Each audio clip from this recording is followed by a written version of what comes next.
What is vibing? This is Vish, and today I'll be responding to Sadhguru's video on 3 symptoms of an ill mind. I'm a meditation coach and I've guided hundreds of people in their meditation journeys. If you have any questions as to how to start, or even want a one-on-one session, either comment down below or message me on Instagram at VishVibes. Sadhguru is a yogi, mystic, and visionary who is enlightening the world. The self is truly grateful for his presence, as he has dropped so many nuggets of wisdom and helped with the realization part of the journey. I have responded to a video before about the symptoms of an ill mind, so this is a newer one. Let's see what he has to say and if there's anything new he has to mention, and let's get into it. And when it goes beyond a certain point, that you get totally possessed by your own thought. Almost 90% of the human suffering is in just this. It's my wish and my blessing that you must get out of the prison of your own mind and know the beauty of creation.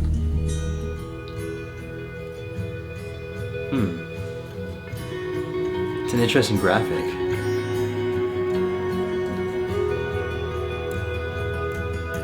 You're consumed by thought. Eckhart says something very similar. Eckhart Tolle. Lethargy comes from overconsumption of either food or thought. One may think how overconsumption of thought would bring lethargy, though everyone can understand overconsumption of food definitely brings lethargy. Well, if you become consumed by thought, you will see you would not like to move out of your bed. I did not talk about thinking, I'm talking about overconsumption of thought. That means thought is continuously flowing without… So it seems like what he's referring to as the unconscious is basically the, what he calls the mental diarrhea, where we have all these endless thoughts in the mind and we have no control.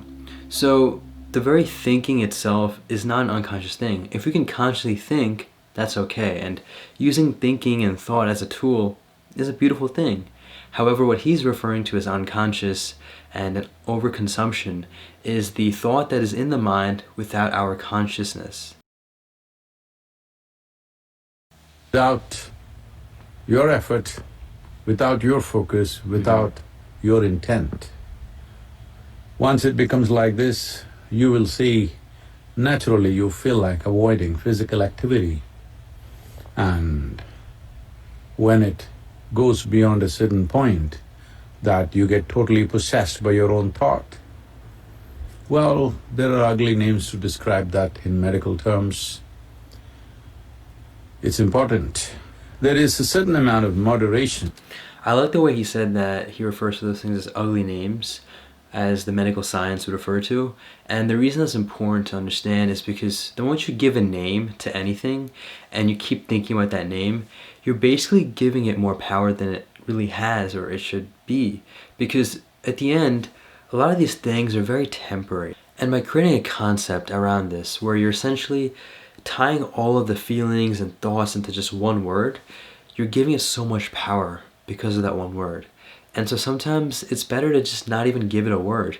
Just address it, acknowledge it, and then let it go. In consumption of food and the endless amount of thought that could happen. Thinking consciously and just consuming or living upon thought or being consumed by thought are very different things. That is an unfortunate reality, that for a whole lot of people, this distinction is not apparent, and the price that humanity is paying for that is not a fair price. Before we move on to the next symptom, I have to truly appreciate Sadhguru for giving the analogy between food and thought and how both, yes, are necessary to an extent for survival. However, an overconsumption is what leads to that pattern of unconsciousness and eventually that downward spiral that he refers to.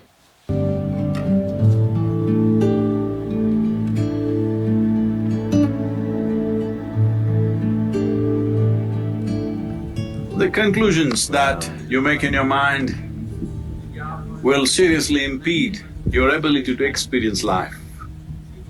The stronger your conclusions are, the more you get identified with it, the more the psychological reality that you have seems like existential. Almost 90% of the human suffering is in just this. You misunderstand your psychological drama to be real. It's your drama.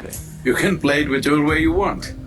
If you're a good director of drama, you would make it the way you want it. Otherwise, it's happening haphazardly. Well, this is the reality of existence. How beautiful it is, but most people choose to live in their mind because they have made strong conclusions and it's no more a choice as to where they live. It's time you live on this planet, experience the beauty of creation and also the presence of the Creator in this creation. Just pay enough attention to every aspect of creation and you will see the presence of the source of creation in it. This is what you need to experience. The psychological drama is your making. It is too puny compared to the existential drama that's happening here. It's time you enjoy this. It's my wish and my blessing that you must get out of the prison of your own mind and know the beauty of creation. The most fundamental aspect that you need to take care of is that you don't make conclusions. If you do not make conclusions, the doors of your mind will not close.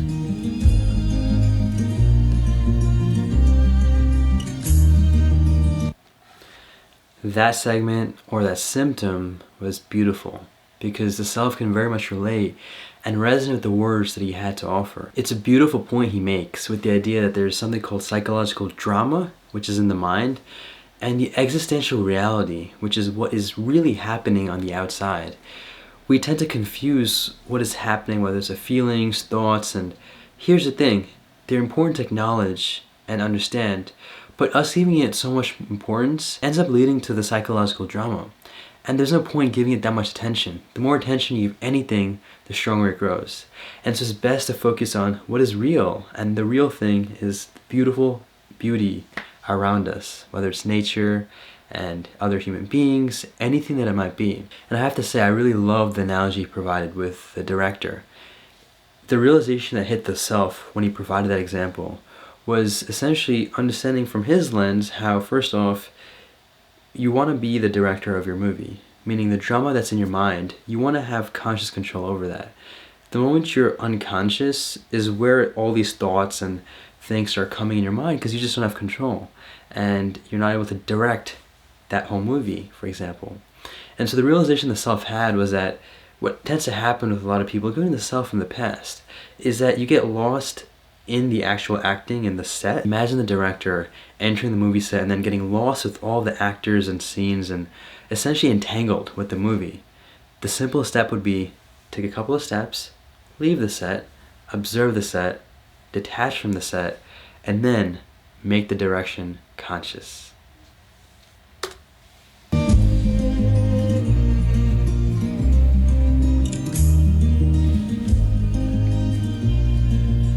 If you apply only your intellect, ignoring other aspects of your intelligence, you will get confused about every little thing in life. Because intellect is a cutting instrument. It's like a knife. If you want to dissect, it's a good instrument. But if you try to sew with a knife, you will be left in tatters. Well, that is what most human beings are experiencing right now, that they are using a cutting instrument to stitch, to put things together. Well, the more effort that you make, the more into bits and pieces human beings will become within themselves. There was a time they divided the world, then They divide it more and more. You have seen this, there was a time people could live together. There were families in India where there were 400, 600 people in one family living in one house. Then slowly it became just parents and children and grandchildren. Now grandparents became a little bit of a problem, Very so true. we send them elsewhere. Now children become a problem, we send them elsewhere. And slowly husband and wife are living in separate houses, meeting on weekends. Not just that, within yourself you split yourself into many people by cutting yourself into pieces, because this is the process of dissection. If you use only your intellect for every dimension of life, this is where you will get. One day you will get schizophrenic. Yes. So it's important. The other dimensions of intelligence come alive within you.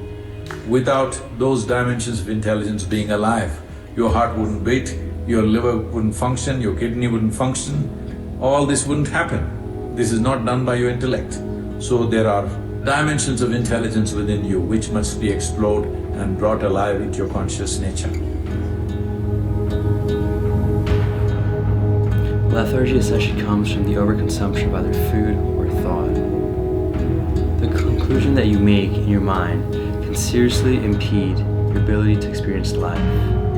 If you apply only your intellect, ignoring other aspects of intelligence, you will get confused about every little thing in life. Wow, truly a beautiful video and a blessing. These three symptoms are important to understand because maybe some of us have some of the symptoms or all of them or none of them, but regardless, it's something that can happen to anyone. And so by understanding what these symptoms are, it doesn't necessarily mean that you'll have a solution, but the first step into recovery or even prevention is understanding what a problem is and could be. So Sadhguru was able to beautifully highlight what these symptoms were. To brief on the last point he was making for the last symptom, it's so important to understand the intelligence that is encapsulated with life. In addition to the intellect, we have all these beautiful life processes that are occurring without our conscious attention, and that is what he refers to as the intelligence. Just the fact that the sun will rise up today is itself such a beautiful thing, but more importantly an intelligent thing, because nature is constructed in such a way, whether it's the earth or the universe by itself, that things are almost quote-unquote perfect. Even a small tilt in a certain angle could spin everything off and out of sync and lead to disaster. The fact that all of these things are happening perfectly are truly something to be appreciative for. And that is why a lot of these small things we must overlook and give importance to life. Thank you so much for watching this response to Sadhguru's video on the 3 symptoms of an ill mind. Take this joyfully, make it a great day, and stay conscious.